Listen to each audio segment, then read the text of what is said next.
pentingnya keuangan pribadi. Keuangan itu kayak fondasi rumah. Kalau kuat, tempat yang kita tempati ya pasti juga kuat. Bayangin, punya tabungan itu kayak jaminan kalau ada musibah atau kebutuhan mendesak. Menetapkan tujuan keuangan. Buat kita, punya tujuan finansial itu kayak pegang peta. Jadi nggak bingung mau kemana. Setidaknya kita punya petunjuk. Mau nabung buat liburan, beli rumah, atau pensiun muda. Semuanya bisa dicapai dengan rencana yang jelas. Dan tidak diragukan lagi, pasti ada recehan di sakumu yang bisa masuk tabungan.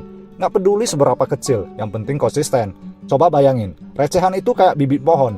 Kecil, tapi nanti bisa jadi besar kalau dirawat. Buat anggaran. Anggaran itu kayak peta perjalanan finansialmu. Biar nggak nyasar, atur duit dengan baik.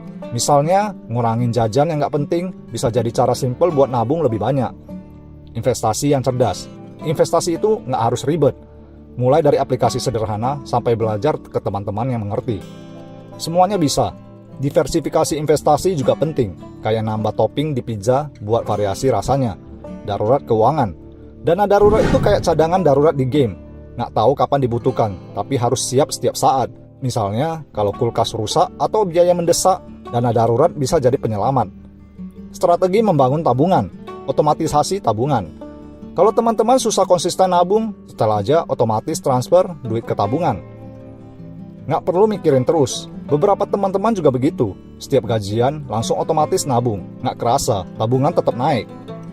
Utang itu kayak tikus di rumah, harus langsung dibasmi. Prioritaskan bayar yang bunga tinggi dulu. Jangan biarkan utang numpuk semakin besar, biar hidupmu lebih lega. Belajar keuangan itu kayak main game, semakin tinggi levelnya akan semakin mengerti. Banyak banget sumber gratis di internet.